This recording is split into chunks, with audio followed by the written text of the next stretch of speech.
Welcome to the GraceFully Educated podcast. I'm your host, Carmela Carter. This is the place where we blend faith, wisdom, and learning with grace. I have the honor to sit with one of the people I call my little sis. All right, Miss Ciarra Linette. Period. Period. Last name coming soon. Okay? No, that's going to you, Ciarra. You're right. Right, all right. So, I met Ciarra. I ain't gonna tell them for real while I met you. But I met her a long time ago. You. A long time ago, we had a mutual person that we knew. And that's how I met her. So innocent, so cute. Then I met her at church again. And she was singing on the praise and worship team, and we have reconnected. And since then, I have had the honor to be a part of your life, even from the background, to see how you've grown, how you've matured, how God has graced you. And I am just filled with so much joy and proudness. I don't know what to say, to just even see how you have grown and matured and the confidence that you show. So thank you for being here. Thank you for having me. You're welcome. Because I watch you and I'm like, oh my God, I need to be like that. I need to do like that. No. Yes, you are an inspiration for real. Thank you. Yes. Thank you. So we're here because of the GraceFully Educated podcast. I wanted you to share with us your journey into education, because you're a counselor, but your journey, like, how did it even start? What happened? What, like, I didn't meet you as this, and now you're this, so it's just exciting to, I want to hear. Yeah. So go ahead, tell us. Yeah. So, I have been all over the place when it comes to education. My journey has not been one that's been linear, but it's kind of been everywhere. So it's been a mix of purpose, calling, a mix of uncertainty, right? But I knew that I had a passion for youth for a long time. I knew that young people were like, God placed that desire and burden in my heart a long time ago. And that uncertainty came because I didn't know in what avenue he was going to lead me down. So I'm praying and asking the Lord, but I started working as a toddler teacher in childcare. Yeah. Okay. And from there, I think I worked there for like maybe 3 years or so. Okay. And then from there, I was like, you know what? I want to take this to the next level. And so I became a teacher fellow at Leap Academy in Camden. Wow. Yep. Became a teacher fellow there. There, it started off great, and then it didn't. Yeah. Things changed. Yeah. And so with the changes, I was like, you know what? I don't think this is for me anymore. And so I pursued a different career where I was working for Family Preservation Services as a family counselor, helping families to be reunified or, stabilize the families and stuff like that. Right. And I was there for like maybe 7 years or something like that. Yeah. And then last summer, I was like, ooh, I actually want to go back into school. And this is when I was thinking of quitting my job anyway. And I had this desire to just go right back into school. So from there, I quit my job in like July. And for a few months, I was waiting and applying to jobs and stuff like that, thinking that the Lord was going to lead me into entrepreneurship full time. But no, that wasn't the case. That was not the case at all. Right. So I finally found this position that I'm in right now, which is a school counselor. I do enrollment. Right now, this school year, I'm teaching performing arts. Wow! Yeah. Awesome. Yeah, so the journey has been all over the place. But right. That's yeah. Wow, yeah. So you're doing counseling and teaching performing arts? And teaching performing arts. Last year I taught life skills. Okay. But it was mostly a combination of social emotional learning, so SEL skills and life skills. So then this year I transitioned to teaching performing arts, but I only teach it to like 5th and 7th grade right now. So, I love it. Yeah. That's awesome. Yeah. I mean, you can find a balance between doing both. Both, yeah. Because that's a lot. Mm-hmm. That's a lot. Yeah. So how has it been, like, being a teacher and being a counselor? Do you feel fulfilled? Do you feel like this is a part of your purpose? Like, how has it been? Yes, I definitely feel like it's a part of my purpose. It allows me, counseling allows me to be able to guide, be a guidance to the children, be an encouragement, but also be that teacher that they need. So the position has been wonderful. However, I do miss being in the classroom. Like, I feel like when I was at Leap Academy, I wasn't afforded the opportunity to actually grow in that. And that was something that I really, really desired, was to be in the classroom and teach. And unfortunately, it's unfortunate that I wasn't really graced the opportunity there. But now that, it's funny how God works, because now that I'm here, I'm like, I think I want to go back into the classroom a little more full time. I love counseling. Yeah. I really, really But you could do do both in a class. Yes, exactly. Yeah. Exactly. And that's what I was thinking about this morning. I was like, you know what? I really can do both in the class. I know a lot of people, they struggle and they're like, oh, teachers are everything. We got to be the parent. We got to be the counselor. We got to be the nurse. But I don't mind. Yeah. Like, I don't mind, because the Lord has put me here to serve. So, yeah. In whatever way, I'm going to serve. Right, right. So tell me more about performing arts. Like, being a teacher of performing arts. What is that like? Child, it's new. This is so new. But, I mean, I went to school. My bachelor's degree is in early childhood learning through the arts. Wow. So, come on, yeah, full circle. I know. It's a whole full circle. So, yeah. So, I'm able to use that, even though that was years ago when I got that degree. Yeah. But now I'm able to bring it back here. And even though it was early childhood, I'm still able to implement what I learned then right here. Right. But it's been fun. It's been an experience for sure, because I'm like, I don't know what's next. I don't know what type of lessons we gonna do, but we gonna work with it. Right. Amen? Right. So I've been teaching them whatever I learned in, like, when I was in drama class, or when I was in theater or whatever, theater club, whatever. I've been teaching them what I've been learning there. We've been playing games, like, I don't even know what type of game, mirror games, and making a tableau, and yeah, it's just been fun. Right. But that's awesome. And then you're a singer. Yeah. So you're able to even help voice coach some of the students. And do you guys perform? Well, so this is the first year that they actually are implementing this. Okay. I think they had it years ago. Right. But this is the first year for me. Okay. And for a lot of the other students. But what was the question? No, it's okay. I said, have you been able to, like, teach them how to sing and all of that? Oh yeah, so that is my plan though. Okay. That is my plan. Right now I'm focused, because it's performing arts is so much and incorporates so much. Right now I'm focusing on teaching them, like, stage presence, stuff like that. Right. Like how to use your voice on the stage and stuff like that. Okay. How to use expression and all of that stuff. But then we'll get into dance. Then we might get into singing, maybe. Yeah. Because we already have a music teacher, so I'm like, I don't want to step on anybody's toes. Right. Or maybe you guys can collaborate. Yeah, that's true. Yeah, you can collaborate, you know. Let him or her know that, you know, I'm a singer, and maybe we can collaborate. Because I can see it, like, you have stage presence, period. Every Sunday, you sing on the praise and worship team, and so your stage presence is there. Yeah. And you impact and you empower. And so I can imagine that if you can ask God, how do I take what I do every Sunday, which you've gifted me to do, and now teach my students how to embody that. And not that they have to sing praise and worship, but one of my favorite classes in high school was drama. The reason it was drama, not that I love to act, because I was in a play and all of the things, but it was because it taught me confidence in the midst of people. And in a world that we live in, Ciarra, we have, we're all behind a screen. Like we are right now. We're behind a screen. So confidence can show up in the midst of us two. But what does that confidence look like showing up in a room full of people?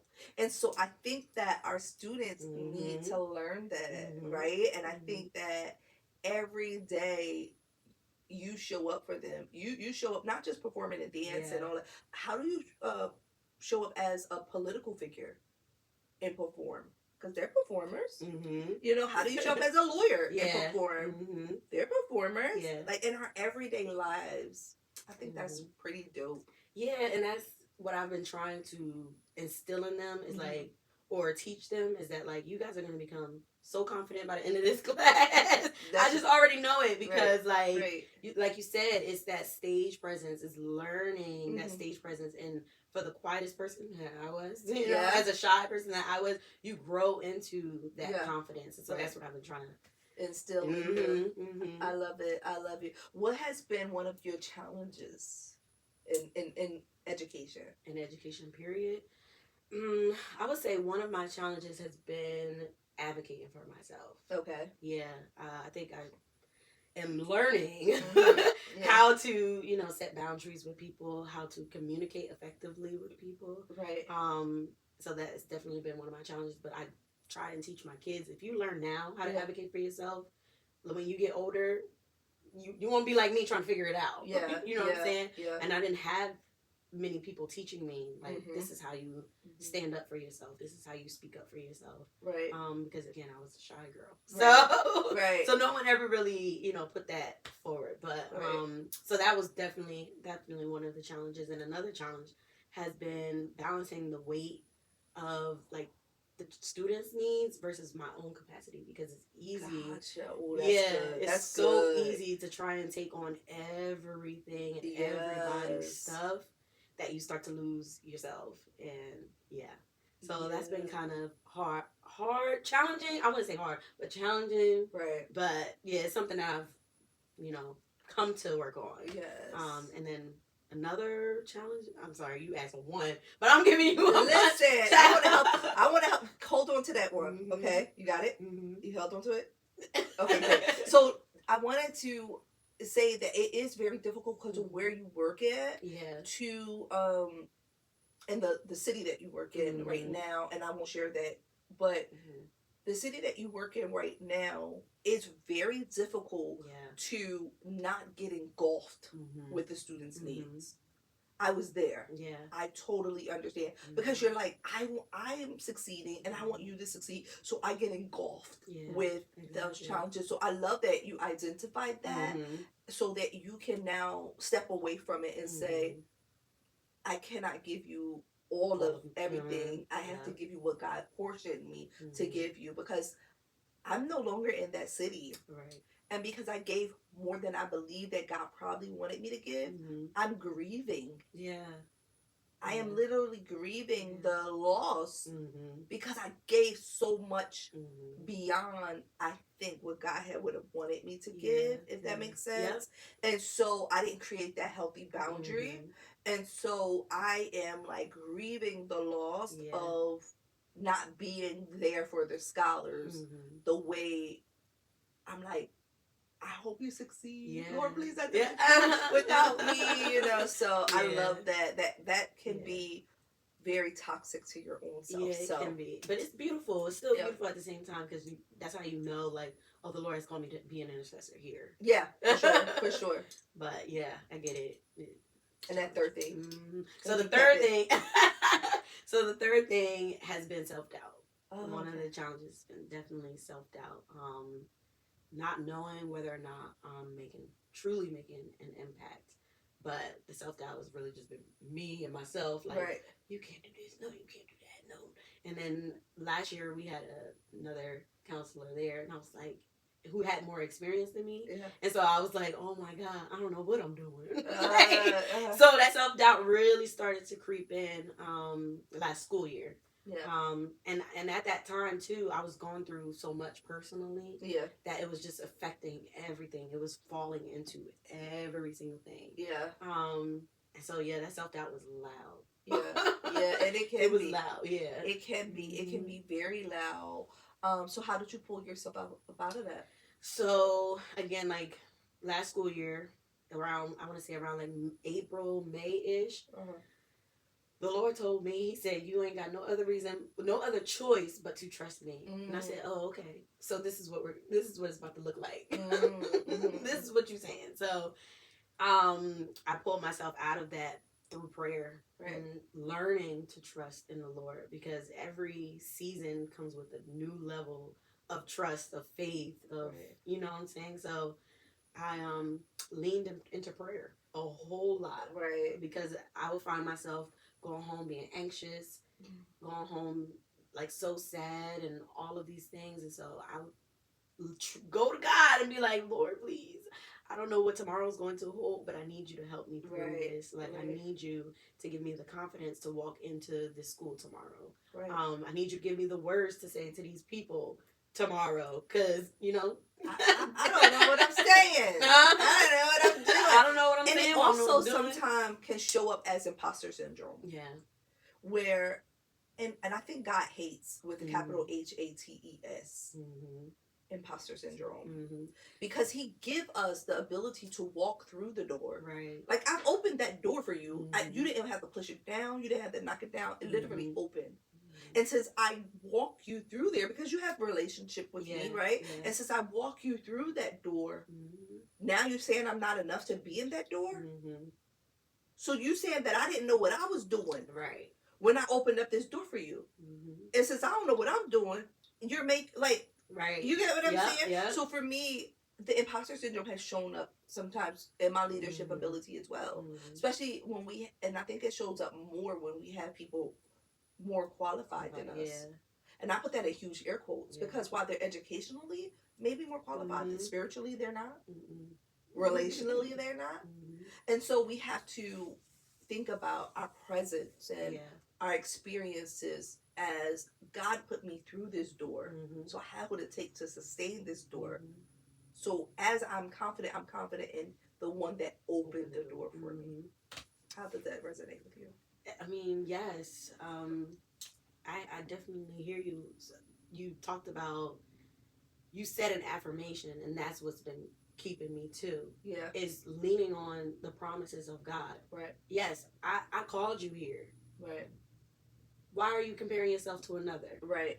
I called you here for a purpose, for a reason, and for such a time as this. Yeah. And I know what I put inside of you. Yeah.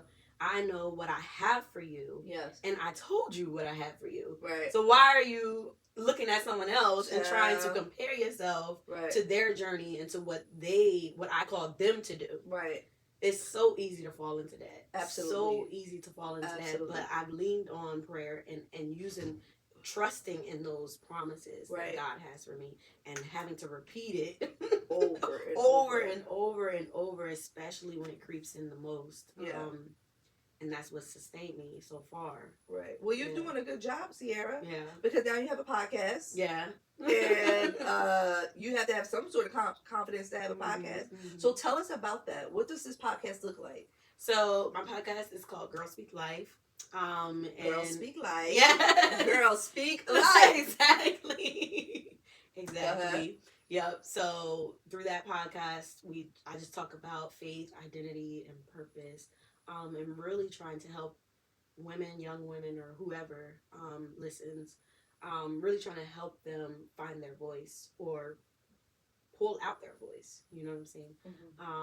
And being able to speak life into whatever circumstance they're facing. And so how could they find you on this podcast? So you can find me on Apple. What's that? Apple Podcasts? Something like that. Spotify. Okay. And I feel like it's somewhere else, but those are like the main ones that. Okay. Yeah. I love it. You got to teach me how to put my podcast on those Apple and Spotify and all girl. Things. Don't worry. After this, I'll teach you. Okay. I'll show you. Okay, because I want to know. Okay. I don't know. We don't gatekeep over here. Oh. And you. Period. First of all, why do people. Anyway, we ain't even going to talk about that. It's funny how the thing you struggle with the most, God has called you to. Yeah. So the whole Girl Speak Life is about really let me pull out what I know I struggle with, and I know someone else is struggling with. So let me pull out that whole thing so that others can be free and delivered from what I struggle with. That's what life is all about. Yeah. Right.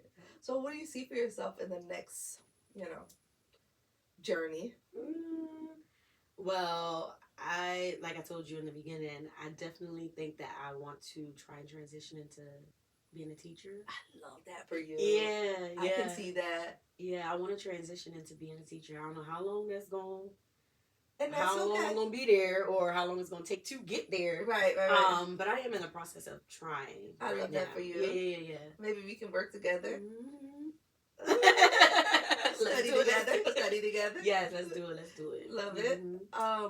If you had to say, you know what, this person in the Bible, I feel like teaches me a lot in my job. Right? How do I model myself after this person, and this person teaches me a lot on how to do my job in this field of education. Ooh.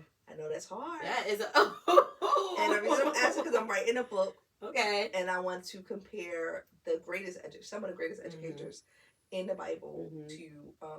So I'll just give you an example to help jog your memory. I meant to help you think. Okay. So for an example, there is this prophetess. Her name is Prophetess Huda, and she's in the Old Testament. And I probably said her name wrong. Bible scholars, check yourself. Don't check me. But she was a prophetess that spoke, but she was an educator. She was in a side of education. So for me, I am called to be a prophetess, and I speak in the field of education. Period. So for me, it's like, how did she hear from God so clearly, so crisp for the scholars that she taught?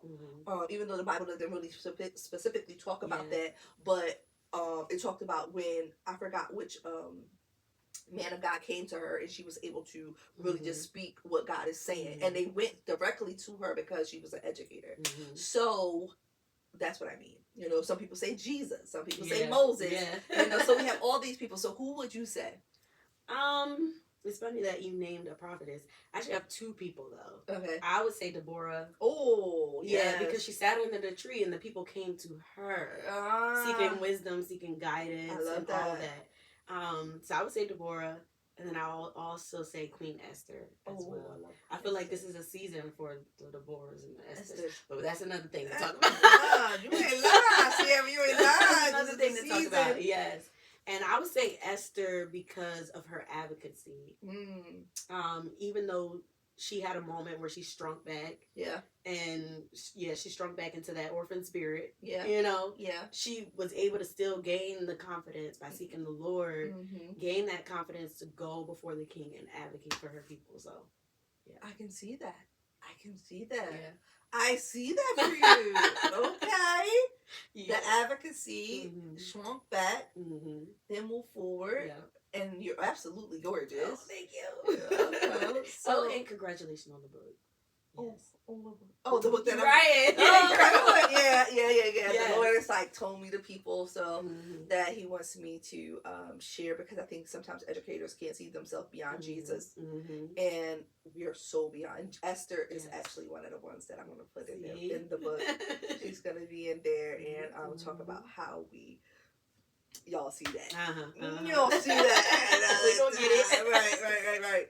So, Ciarra, if you had to leave the educators and whoever's watching, counselors, because you're a counselor educator, with some words of wisdom, some lasting words, speaking to the camera, and let's give it to them. Okay, my lasting words would be: don't lose yourself in your work. This is ministry work, and the Lord has put you here for such a time as this. And so allow that to be something that pushes you, thrusts you forward, and allow that to be something that you take on with joy and with passion and with the burden, but still be able to give that to the Lord. Like I said, He called you for such a time as this. So don't lose yourself inside of your work. You know, take care of your mental health, take care of your health, take care of your growth, you know, because we want to make a lasting impact, and we want that impact. We want to be able to show up as fully whole. So that's what I would say. I love it. Yeah. Show up as fully whole and don't lose yourself. It's funny because my last educator that I had, she said the same thing. Yeah. And so it must be a message that needs to be shared. I'm having an event in that Don't Lose Yourself situation with for educators in November. Hopefully this podcast is out before then. And it's going to be for educators and people in the field of education. And we're going to have a good time. We're going to have a funky good time. We're going to dance. We're going to be empowered. We're going to encourage each other. And I hope that you can be there if your schedule allows. Because we don't, like Ciarra mentioned, we don't want to lose ourselves in what God called us to do. Because remember, it's a calling. So if he called you to it, it's his thing. Right. Give it back to him. And stop trying to take it all on your own. So thank you, Ciarra, for being here. It has been an honor and a privilege to sit and to talk and just be sisters in Christ. Yes. You know, and to see the growth, it just means a lot. So I'm excited about your next. Thank you. I'm excited about where God is taking you. And yes, it's not right there. I was about to keep going. And thank you guys for joining us here at the GraceFully Educated podcast. Today, we definitely blended faith, wisdom, and growing with grace. Leave Ciarra a comment. Let her know how she inspired you, how her story connected to yours, because she was transparent here, and transparency is key. So make sure you leave her a comment. And until next time, make sure you like, share, and subscribe to this channel. Okay? Subscribe. And have an amazing day on purpose. Bye.